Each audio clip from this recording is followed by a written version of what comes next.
Hey everybody, hope you guys are healthy and safe. This is the Honor 200 Pro. It is launching for the global market today in Paris. Now, I've been testing Honor's number series for like 6 years now, and this phone line has always been known for two things. Number one is that it is always very sleek and lightweight relative to other phones on the market. Number two is that this phone always offers a value proposition that is very high.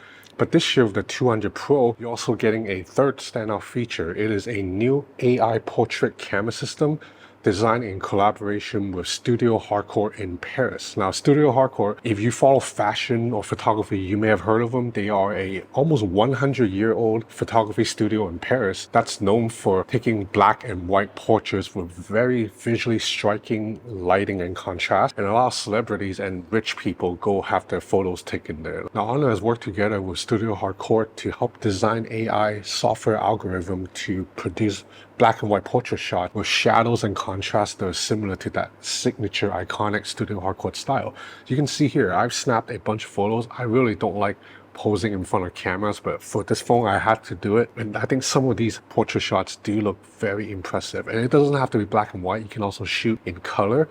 I like that this new software processing algorithm produced portraits that have a little bit more of an organic look to it, kind of like a film look. A look, to be honest, that was popularized by the Xiaomi 14 Ultra with that Leica collaboration. You know, deeper shadows and shots that don't look super over-processed. I've definitely been impressed by a lot of the portraits I have snapped with the Honor 200 Pro. I'll talk about the cameras a little bit more. Let's look at the overall hardware now. So like I said, the Honor 200 Pro is very sleek and lightweight. It weighs 199 grams, so under 200 grams, and it measures 8.2 millimeters at its thickest point. This 6.8-inch OLED panel, it's curved on all four sides, but it is not like the symmetrical curves that you see in the Honor Magic 6 Pro or the Xiaomi 14 Ultra. Instead, the curve on the left and right is still a little bit stronger than the top and bottom, but still when you're swiping up from the bottom of the screen to exit out of an app, your thumb is still running through a slightly sloped down edges, which is more comfortable than a hard 90-degree angle. This screen has a resolution of 2700 by 1224. So the resolution, it's higher than 1080p, but not quite WQHD plus resolution, but it is plenty sharp. You're not going to be able to spot individual pixels. It also gets up to 4,000 nits of brightness. Now, these brightness nits number, they're just getting a little bit out of hand because the human eyes can only perceive nits up to a certain degree. So, you know, anything over 2,000 nits, to be honest, is enough. So the 4,000 nits number, I would say it's a little bit marketing, but let's just say it's more than bright enough. So right now, even facing the window, you can see the screen very clearly. And this screen brightness is only at 50% right now. I can make it at 100 brightness. And yeah, definitely you can use this phone even under harsh lighting. The backside is made of glass, and I really like this textured pattern that reflects light in two different angles on different parts of the backside, and it's also matte, does not attract fingerprints. So far, just looking at this phone from the outside, it looks and feels like a premium flagship phone. There are three areas where this phone shows its mid-range roots. So the first is the frame. It's actually plastic, not metal, but Honor has done a convincing job of giving it a metallic looking paint job. So it took me a while to realize this was actually plastic and not aluminum. The second component that's not quite flagship level is the telephoto zoom lens. It is a 50 megapixel Sony IMX sensor, so it doesn't have quite the reach or the resolution or the pixel size of the zoom lens in the Honor Magic 6 Pro. And the Honor Magic 6 Pro zoom is very good. The third component that's not quite flagship level is the processor. So this phone's powered by the Qualcomm Snapdragon 8S Gen 3.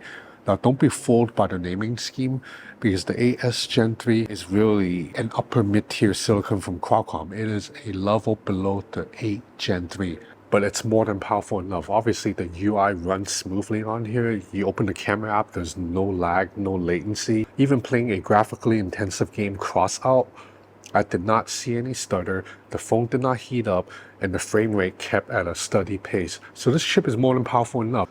On the software front, this phone runs Magic OS 8.0 over Android 14. And Magic OS has this new feature that I find very useful. It's called Magic Portal. It basically allows you to quickly drag text or images to another app. And let's say I want to move this chunk of text. I can just long press on it, and I can lift up the text. I can drag it to the side, bring it over to Gmail, and then Now it shows up in my Gmail window, and check this out. If I go into the photo gallery, I have a video here, right? If I can also drag this video over to YouTube,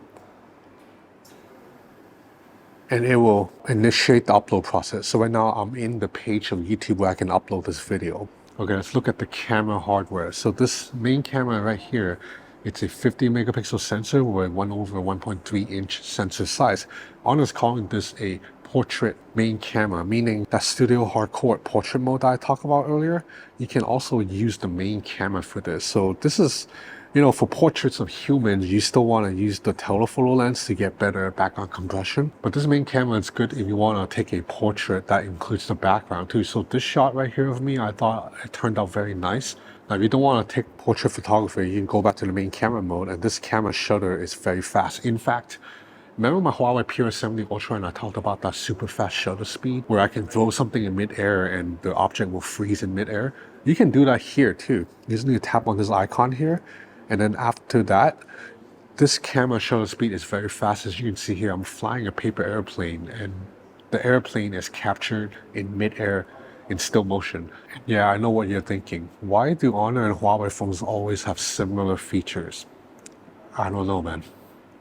Anyway, this camera does a good job of capturing dynamic range. So even if I shoot outside the window right here, this shot is very well balanced. You can see the shadows and details of the sofa, but then the outside window is exposed pretty well. This 1/1.3 inch sensor size is not the largest by flagship camera standards, but for a mid-tier phone, it is large enough to capture good lighting and details in images. So I think the main camera is fine. This telephoto lens, as I said, is not as good as the Magic 6 Pros, obviously, but it still does a pretty good job.